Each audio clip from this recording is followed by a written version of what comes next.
একটি ব্যাপার লক্ষ্য করেছেন, যেই পানি খুব বেশি পরিষ্কার হয়, কাঁচের মতো স্বচ্ছ, সেই পানিতে কিন্তু আপনি কোনো মাছ খুঁজে পাবেন না। কিন্তু যেই পানিতে শ্যাওলা শৈবাল থাকে, ময়লা থাকে, সেই পানিতেই, অস্বচ্ছ পানিতেই আপনি অনেক বেশি মাছ পাবেন। কারণ সেই শ্যাওলা খেয়ে এই মাছগুলো বড় হয়। মানুষের জীবনটাও কিন্তু অনেকটা এমন। যেই মানুষগুলো পরিষ্কার মনের হয়, যেই মানুষগুলো মিথ্যে অভিনয় করতে পারে না, মিথ্যে ভালোবাসা দেখাতে পারে না, সেই মানুষগুলো দেখবেন বন্ধু কম থাকে। সেই মানুষগুলোর আশেপাশে মানুষ কম থাকে। তাদের আশেপাশে মানুষরা এসে মৌমাছির মতো ভন ভন করতে দেখবেন না।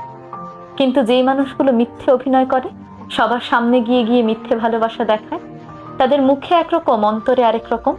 আপনার সামনে আপনাকে ভালোবাসা দেখাবে, কিন্তু পেছনে গিয়ে আপনার নামে কুৎসা রটাবে। সেই মানুষগুলোর বন্ধুর সংখ্যাই সবচেয়ে বেশি। এই মানুষগুলোর আশেপাশে দেখবেন আরো অনেক মানুষ মৌমাছির মতো